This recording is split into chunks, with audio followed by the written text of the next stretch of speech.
About 3 years ago, I decided to sit down and really consider, when I arrive at the end of my life, what do I need to do now in order to have no regrets? This contemplation feels to me like meaning in life. And no matter how I consider it, the first step is building better health. And it's not that we all need to be athletes or anything, it's that we all need enough health in order to go out into the world and enact the agenda that we want to at all stages of life. No matter if you have the health of Homer Simpson, someone like me, or David Goggins, we all have improvement to do because as we age, unfortunately, all of our bodies are gonna begin to deteriorate. And so we need to take action now in order to guard against the future. And this is true no matter what age you're at. Once we have that health and agency nailed down, the next step is considering the things that we actually go into the world and do, and making sure that we're chasing after the things that do give our lives meaning. And all of that's to say, the purpose of building better health is simply that we can go and do the things that matter to us. Of course, health is extremely complicated, but the prescription for what most of us need to do is very, very easy. My goal here is to give you 5.55 steps to better health no matter who you are. The purpose of 5.55 steps is the fact that some of these steps have a lot of power and some of these steps have a lot less power. And so let's make sure that we nail the foundation and really get those important, easy things to do down first. And once we've taken that low-hanging fruit that's easy, then we have to do the work of the things that are more subtle in helping us build better health. So let's start with picking that low-hanging fruit. So here are the first 4 out of 5.55 steps in no particular order. 1, you gotta keep track. 2, you gotta avoid injury. 3, you gotta drink water. And 4, you gotta nail your sleep habits. The first thing I'd point out is that 2 out of these 4 are very, very easy. If you're not drinking enough water, it will help you in lots of ways. Number 1, it's a fundamental molecule. Like our bodies really depend on it and need it. And you can get a lot of that water from diet, but it's better to just be drinking pure water. Part of the reason it's better to be drinking pure water is that it'll help you eat less. The more hydrated you are, the less hungry you will feel. And also, if you're drinking more water, you're probably drinking less other things, most notably alcohol. But I wouldn't say you should, at this point, be restricting calories or taking any other particular action. Humans are better at saying yes than no. So simply say yes to water, and you don't intentionally need to say no to anything else. And the second of the easy steps is nail your sleep habits. I'm alarmed, first of all, how common it is that people still don't know how important sleep is. The science around sleep in human biology has revolutionized in the last couple of decades, and if you don't know why sleep is so important, then it really will benefit you to look into it. And nailing your sleep habits comes down to only a few easy things. Number 1, we gotta be careful about caffeine, so quit drinking caffeine after noon. For me, personally, I am a coffee lover and I'll drink it all morning long, but as soon as noon rolls around, I'll stop because I know that I wanna make sure I stop early enough that the amount that's in my bloodstream can decay and leave me in a state where I can go to bed tonight. The second thing we need to do is support our body's circadian rhythm. Now, the circadian rhythm is simply saying that our daily biological clock is tied together with the clock, like with the actual sun. So one of those pieces is most people have an alarm in the morning. We need an alarm for bedtime as well. A lot of us stay up too late and then we're just not sleeping enough. And we're missing out on some really important pieces of our sleep cycles. The last piece of supporting your sleep habits is in the morning when you wake up, you really need to go get direct sunlight in your eyes. Now, these are general prescriptions and it can be a lot more nuanced. My purpose here is just to say these are generally for everyone, but you particularly might need something specific. If you're older or younger, people have different sleep habits and you might need a different recommendation. The harder ones in the first 4 steps. One of them is keeping track. And the idea here is just that you should have some sort of goal. It doesn't matter what it is. Maybe it's restricting your calories. Maybe it's doing some sort of exercise. Maybe it's taking a certain amount of steps during the day. Maybe it's closing your circles. Whatever it is, you should have some goal. And then you should keep track of that goal. I'm a big fan of actually keeping track analog in a journal. I think it's a much more powerful way, but if you are capable with digital tools, maybe it'll work out better for you. You need to avoid injury. Well, avoiding injury in the short term and in the long term have very different prescriptions. Avoiding injury in the short term is the things most people think about, like be careful when you're doing things and whatever, stuff like that.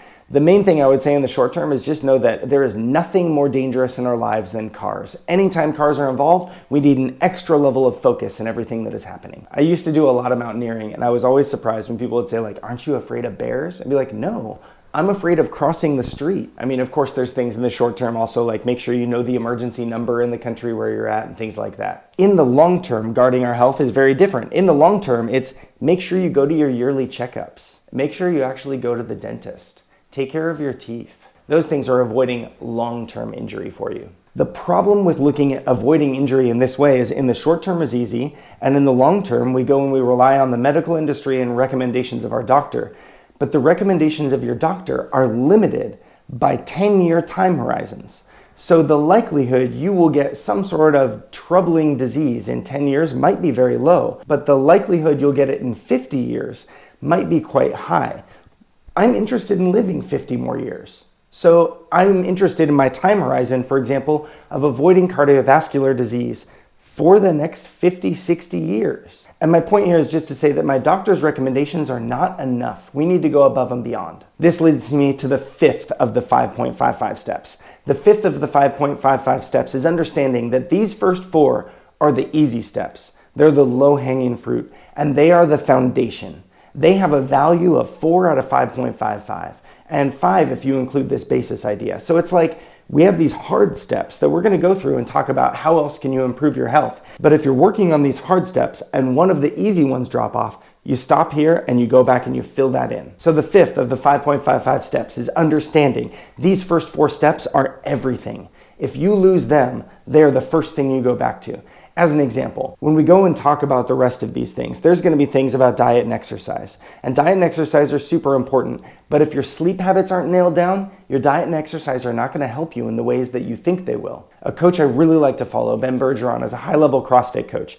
And one of the things I heard him say once is, if you got less than 7 hours of sleep in the night, maybe skip your morning workout. Just to pick another one of those foundational steps and talk about how important they are.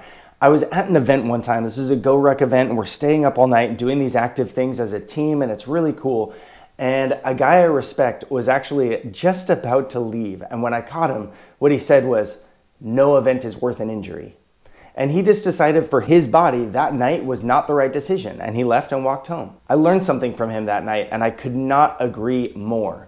No matter what it is you're doing to work towards being a healthier person, nothing will stop your progress more than an injury. It stops you from doing any of the goals that you're trying to do and puts you into atrophy. Now, of course, if you acquire an injury, the first thing you need to do is get over that injury and heal it completely as soon as you can, because reactivating that injury will only hold you back more and more. So you need to heal completely, and then we need to avoid injury completely at nearly all cost. So the first 5 of the 5.55 steps are simply keep track, avoid injury, drink plenty of water, make sure you nail your sleep habits, and if you ever lose any of these things, they are the foundation of health. You give up on your other health goals and fix these things first. If this is useful at all to you, I'd really appreciate that like and subscribe. So how can I move from there and get 0.55 more steps to add to this? Well, I want to get across that these things are so much more important, these foundational 5. But these next 5, I wanted to get across that you also kind of have options. In my study, I found 2 different ways we can look at 5 domains of health that we look to improve. My favorite of the 5 domains of health is actually the CrossFit definition of health. CrossFit says you need to balance 5 domains of health, and they used to call them the way you eat, the way you sleep, the way you train, the way you think, and the way you connect with others in nature. The change recently is they've changed sleep into recover, but I think sleep is such a fundamental piece of our recovery, it should be called out completely. And I actually think the other things that they might roll into that recovery domain, we could roll into the think domain or some other place. There's a book that came out last year that kind of lit up the industry of longevity called Outlive by Peter Attia. And he has a very slightly different 5 domains that he follows. He says in the 5 domains of action we have over our longevity, we need to consider our exercise, we need to consider our nutritional biochemistry, we need to consider our sleep, we need to consider our emotional health, and we need to consider exogenous molecules. Now, he's a doctor, and I think these domains make perfect sense, and I would just put them out there as an option. If you like those 5 domains better, I think that's perfectly reasonable. Now, there are obvious parallels between these domains. They both have a sleep domain. The exercise domain is clearly the train domain.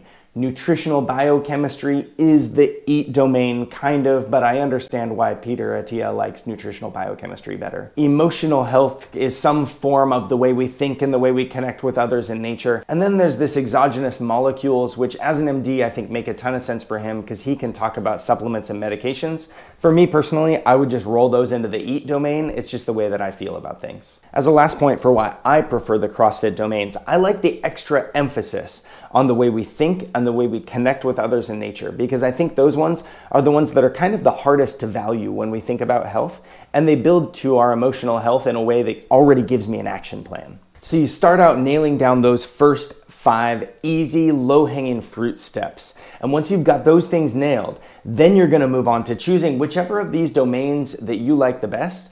And the goal in terms of your longevity is to fill in your weaknesses. So if you exercise like crazy and you're this amazing beast when it comes to competitive exercise, that's great. But if you're eating McDonald's every day, you're unfortunately probably still headed to an early grave. And if you've nailed down your eating, but your sleep life is terrible, unfortunately, you're probably headed towards some serious neurodegeneration later in life and a lot of bad effects for you as you age. So you need to pick these domains, whichever you like best, and then you have to figure out what's your personal plan.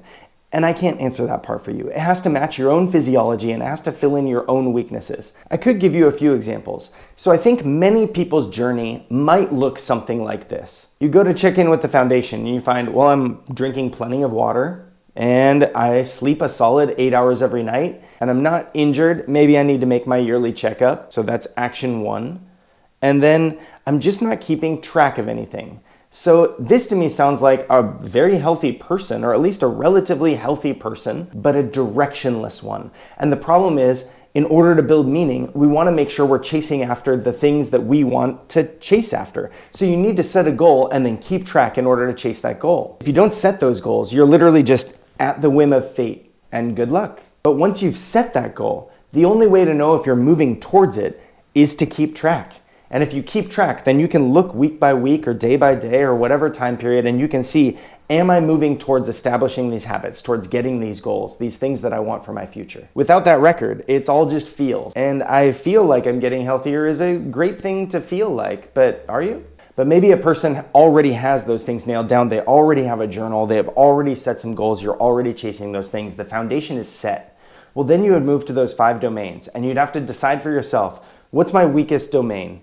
Maybe if you're like me, you're just a little bit overweight. Well, then the first domain to nail down is going to be the eat domain. And the first goal, unfortunately, is probably just some sort of calorie restriction. So then you need to find what way works for you to restrict calories. Well, that's a totally different discussion. But the system is intended to give you 5.55 steps towards improving your health for every stage of your life. If you're interested in what does work in the think domain look like, I got a video here on screen for you. This is the Stoic Yogi, out.